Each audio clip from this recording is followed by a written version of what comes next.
Bonjour les élèves du deuxième année BIOF, je vous présente une correction des exercices traitant les mécanismes de la contraction musculaire. أقدم لكم أعزائي التلاميذ السنة الثانية بكالوريا دولية تمارين حول آليات التقلص العضلي. هنا la partie 2 raisonnement scientifique الاستدلال العلمي والتواصل البياني والكتابي. J'ai choisi un seul exercice sur 4 points. Alors, l'énoncé de cet exercice, on cherche à étudier quelques aspects du mécanisme de la contraction musculaire et à montrer le rôle des ions. Ici, nous voulons montrer le rôle des ions CA2+, dans ce mécanisme, c'est-à-dire dans le mécanisme de la contraction musculaire. للبحث عن دراسة بعض مظاهر التقلص آليات التقلص العضلي وتبيان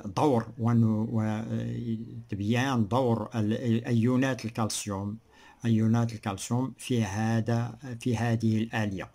Dans ce cadre, on propose les données suivantes. في هذا الإطار نقدم الاقتراحات أو المعطيات التالية.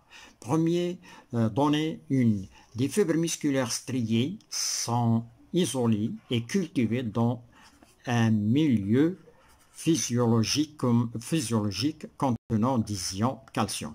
Radioactif cette fois-ci, Ca2+45. Le calcium radioactif existe sous cette forme, c'est-à-dire Ca2+45. C'est un calcium radioactif.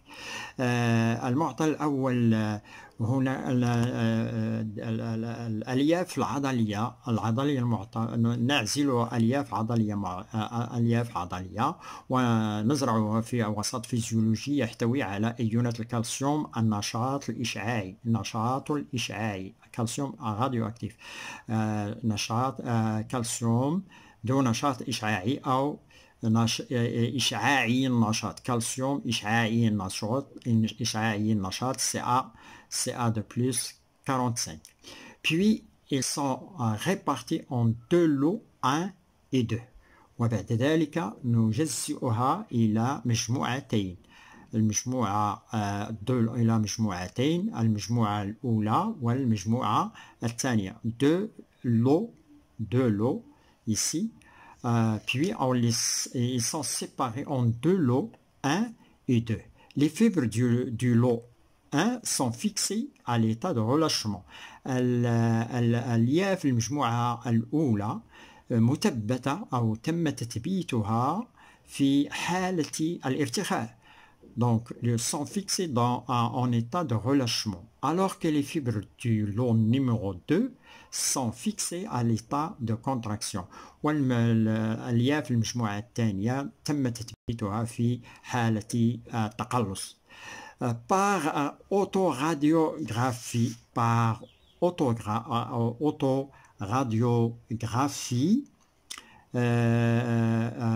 on détecte la localisation. par autographie. التصوير ما نسميه بالتصوير الإشعاعي الذاتي. بواسطة التصوير الإشعاعي الذاتي نكشف على مواقع بواسطة التصوير par autoradiographie on détecte la localisation de la radioactivité. بواسطة التصوير الإشعاعي الذاتي نكشف على مواقع أو la localisation موقع la radioactivité النشاط الإشعاعي في مستوى au niveau des fibres de chaque lot في مستوى كل مجموعة من الألياف. Les figures du document 1 présentent des schémas explicatifs. الأشكال الوثيقة 1 تمثل رسوم تفسيرية présente des schémas explicatifs des résultats de cette détection. أشكال الوثيقة واحد تمثل الرسوم التخطيطية التفسيرية لنتائج هذا الاكتشاف وهذا التصوير. Et la figure A pour les fibres du lot A، الشكل A للألياف المجموعة واحد، والشكل B للألياف pour les fibres de lot numéro 2. Voyons ici la radio-autographie obtenue et qu'est-ce qu'elle renferme. Voilà l'explication de la radio. Voilà ici, vous avez la figure A. Lot A été, ce lot de fibres a été fixé à l'état de relâchement. Ici, sa radioactivité, vous avez ici la radioactivité concentrée ici au niveau du réticulum endoplasmique. Pour le lot B, le lot B, c'est-à-dire le lot numéro 2, la figure B, le lot numéro 2, مجموعة الثانية, la radioactivité est ici.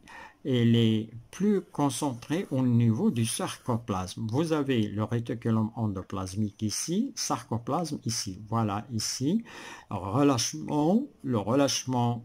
Ici, vous avez actine, myosine, filament d'actine. Voilà, filament d'actine en noir, filament de myosine. Donc, ici, le document. Voyons les questions qui sont posées ici sur ce document. Alors, voilà.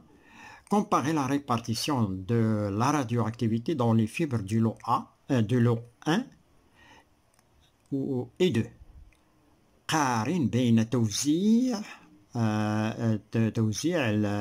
النشاط الإشعاعي للكالسيوم من طبيعة الحال في الألياف المجموعة واحد والمجموعة الثانية. Puis dégager le sens de déplacement واستخرج اتجاه تنقل أيونات الكالسيوم.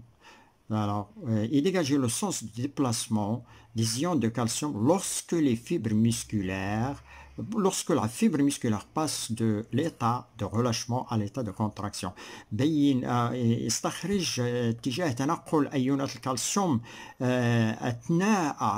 أو في lorsque la fibre musculaire أثناء مرور الألياف العضلية من حالة الارتخاء إلى حالة التقلص. Alors la réponse ça sera comme suivant. Voilà la réponse, vous allez répondre comme suivant. Comparaison. Donc, on vous demande ici comparer la répartition de la radioactivité dans les fibres de lot 1 et 2. Pour le premier lot, c'est-à-dire le lot 1, il y a une forte radioactivité de calcium au niveau du réticulum endoplasmique. Si je reviens ici au niveau du réticulum sarcoplasmique, pardon, en comparaison avec le sarcoplasme. Ici, le sarcoplasme, il y a une faible radioactivité ici. Mais au niveau du réticulum sarcoplasmique, il y a une forte radioactivité. Alors, فيما يخص المجموعة الأولى أو المجموعة الأولى نلاحظ هناك نشاط إشعاعي للكالسيوم أو الكالسيوم المشع يوجد بكثرة في الشبكة الساركوبلازمية بالمقارنة مع الساركوبلازم. Pour le deuxième lot, بالنسبة للمجموعة الثانية, il y a une faible radioactivité de CA2+, au niveau du réticulum sarcoplasmique en comparaison avec le sarcoplasme. Il y a بالنسبة للمجموعة الثانية للألياف المجموعة الثانية, ici dans ce cas, il y a une faible radioactivité au niveau du réticulum sarcoplasmique. C'est le contraire. Il y a une faible radioactivité de CA2+, au niveau du réticulum sarcoplasmique en comparaison avec le sarcoplasme. Donc, c'est le contraire du premier lot. Détection, istintage, lors du passage, dégager le sens. Ici, pour dégager le sens, lors du passage de l'état de relâchement à l'état de contraction, les ions les ions de Ca2+, passent du réticulum sarcoplasmique vers le sarcoplasme. استنتاج عند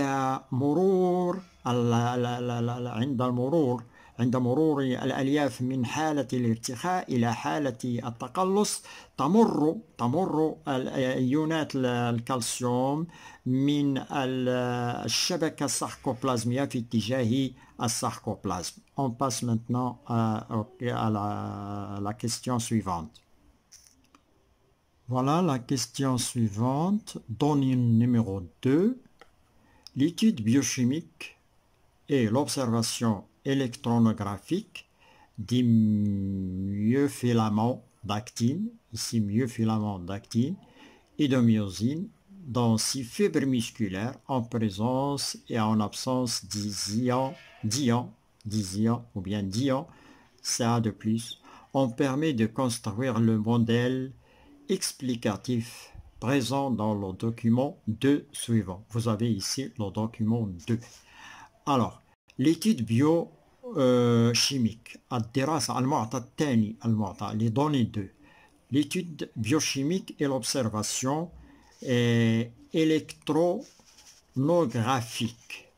الدراسة البيوكيميائية والملاحظة بالتسجيل الإلكتروني والملاحظة بالتسجيل الإلكتروني للألياف ميوفيلامون للخييطات d'actine والميوزين dans les fibres musculaires في الألياف العضلية en présence بوجود أو غياب أيونات الكالسيوم Ca2+. مكنتنا on permet de construire le modèle. مكنتنا من بناء نماذج تفسيرية في الممثلة في الوثيقة 2. Donc ici, l'étude biochimique et l'observation électronographique des myofilaments d'actine et de myosine dans les fibres musculaires, c'est-à-dire dans les fibres musculaires qui ont été déjà dans les fibres musculaires à l'état ou bien à l'état de relâchement et à l'état de contraction, on permet de construire des modèles explicatifs présents dans le document 2. Alors, le document 2, on va le voir par la suite ici. Vous avez dans ce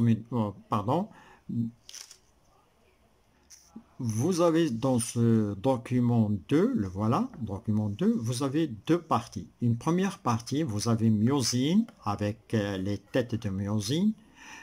Vous avez ici tropomyosine, vous avez ici ces myosine, vous avez ici l'actine, donc il y a filament d'actine à l'extérieur, au milieu vous avez filament de myosine, filament d'actine. La myosine, l'actine est formée de tropomyosine et de troponine et de l'actine. Donc les molécules d'actine en vert, tropomyosine ici vous avez deux bulles, l'une qui est blanc et une qui est noire, mais attachée à la tropomyosine. Vous avez troponine et tropomyosine, ils sont liés entre eux. Alors vous avez ici, ça c'est en état de relâchement. Le relâchement, une fibre musculaire en état de relâchement, ou bien les myofilaments d'actine et de myosine en relâchement, ils sont dans cet aspect, à cet état. Dans le cas de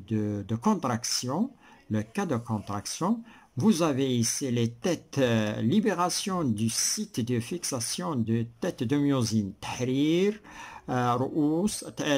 مواقع تثبيت رؤوس الميوزين. Fixation des ions Ca de plus évidemment ici sur la troponine. تثبيت Ca sur la troponine. Tropomyosine déplacée en haut lorsqu'il y a une fixation des ions de calcium sur la troponine. La troponine est déplacée en haut, change de position et il libère les sites de fixation des têtes de myosine, des têtes d'actine sur la myosine. C'est ce qu'on appelle un complexe actomyosine, un complexe al-murakkab al-actomyosine. Alors, les questions qui sont posées sur ce document 2 sont comme suivantes.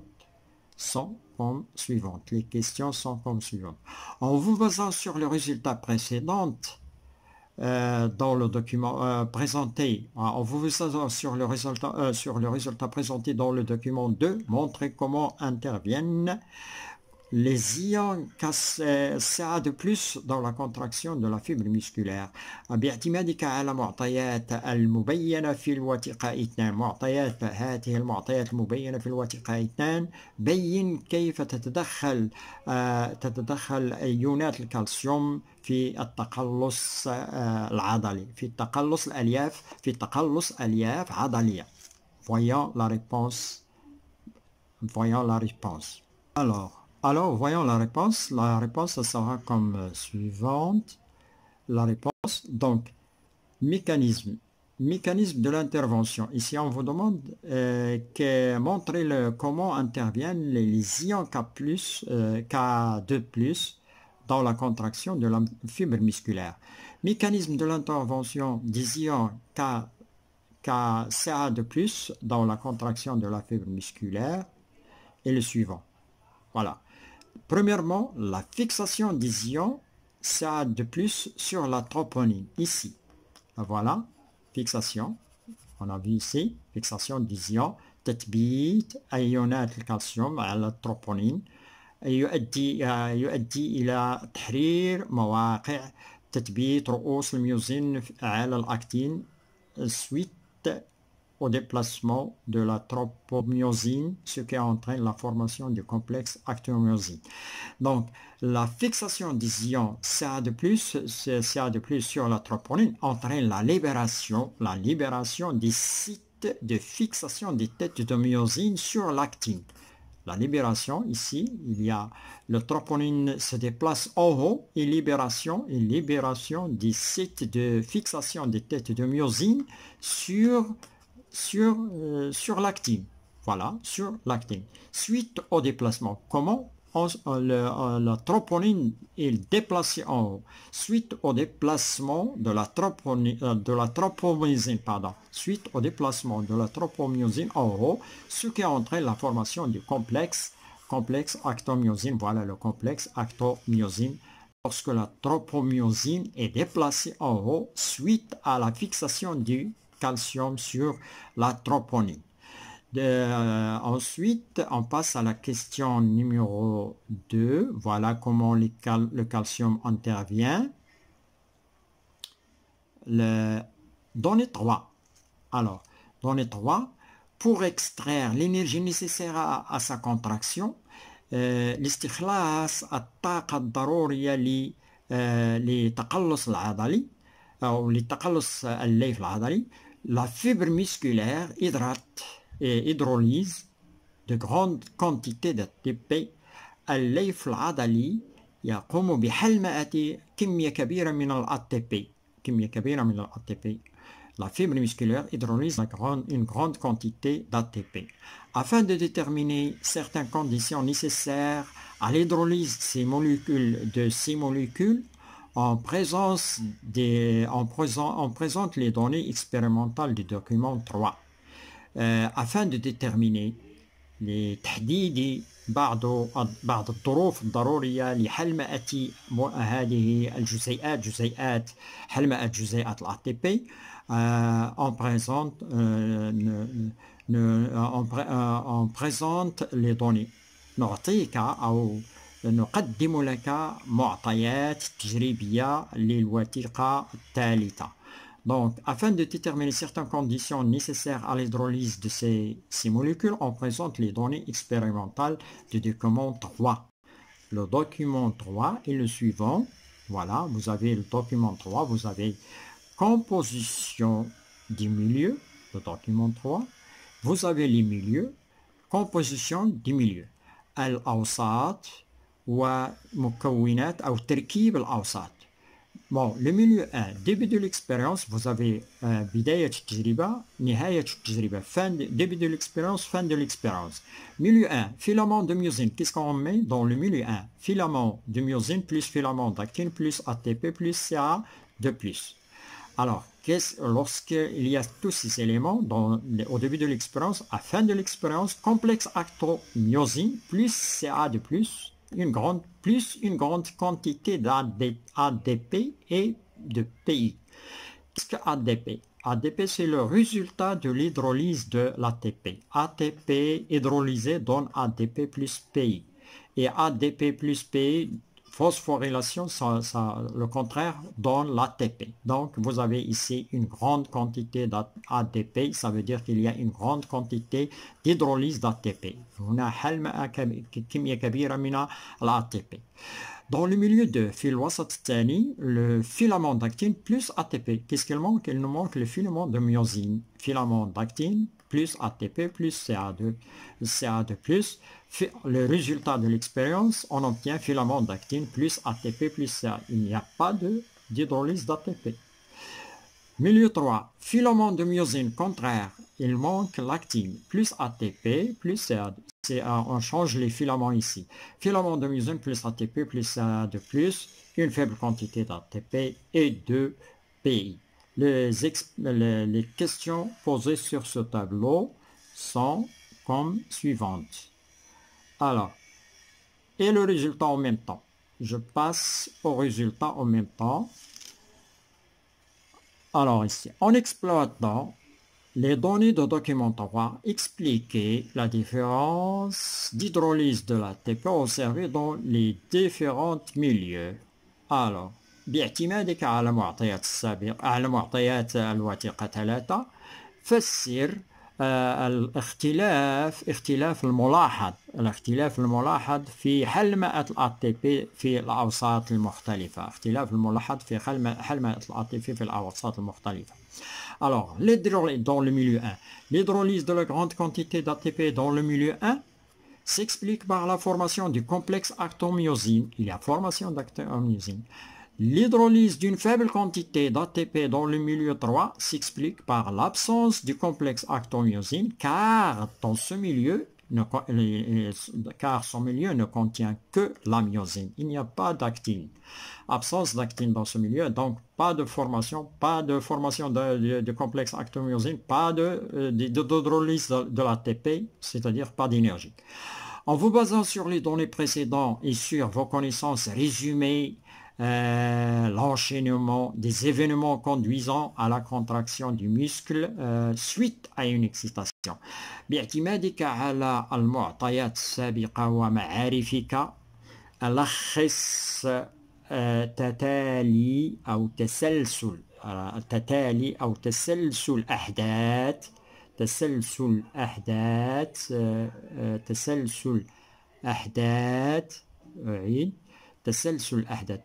باعتمادك voilà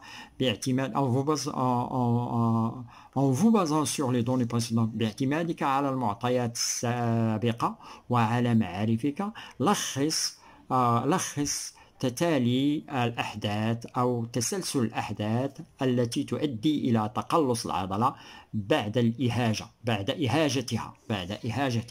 Alors la succession des événements depuis l'excitation à la contraction musculaire est comme suivant.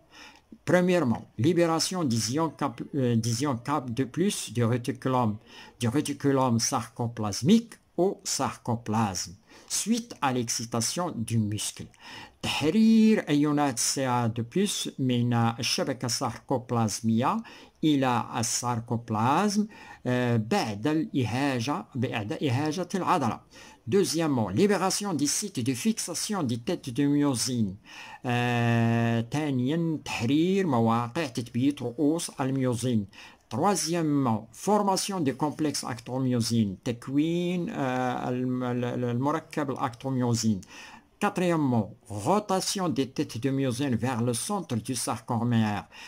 دوران رؤوس الميوزين في اتجاه et markaz sarcomère. Cinquièmement, glissement du filament d'actine entre les filaments de myosine, ce qui entraîne la contraction musculaire. Et merci d'avoir suivi cette vidéo. On se retrouve dans la prochaine vidéo qui sera consacrée à l'énergie, c'est-à-dire le renouvellement de l'énergie au niveau du muscle. Et merci.